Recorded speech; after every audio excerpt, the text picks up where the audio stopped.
that is largely attributed to the fact that they're expanding Medicaid and that Medicaid part of continues it. to grow. So, I mean, how would you, are you saying that the budget should be shrunk, that it should be reduced? I'm saying, So how would you do that? I'm saying I don't think he's been consistent in terms of what he promised and what he's delivered. He certainly, when he was running, wasn't saying that he was going to be submitting the largest budgets in the history of the state. He certainly gave people the impression that the budget was going to get smaller.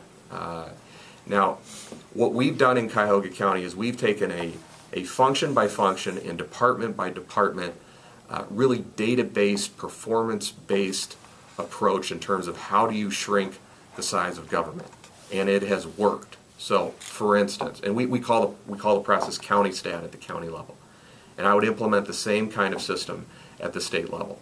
I did it as a mayor and called it city stat at the city level. And basically, what it means is you take every single function of government and you say, what are the inputs, what are the outputs, what are the best practices in every single area, and how do you figure out a way to be more efficient?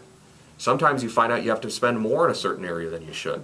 Then other areas you find out that there's efficiencies. So if you take my county, for example, we took the auditor's office and we ended up shrinking it by about 50%.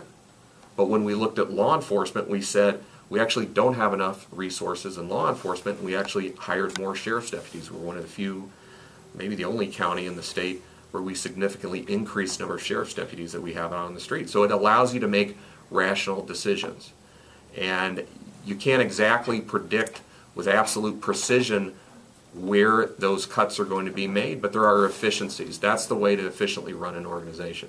And I don't think Governor Kasich knows how to do that. He didn't have a record of ever managing an organization. He was in Congress. He worked for Lehman Brothers, which was not exactly a raving success. And now he's running this large bureaucracy, and I haven't seen signs that it's being done particularly efficiently.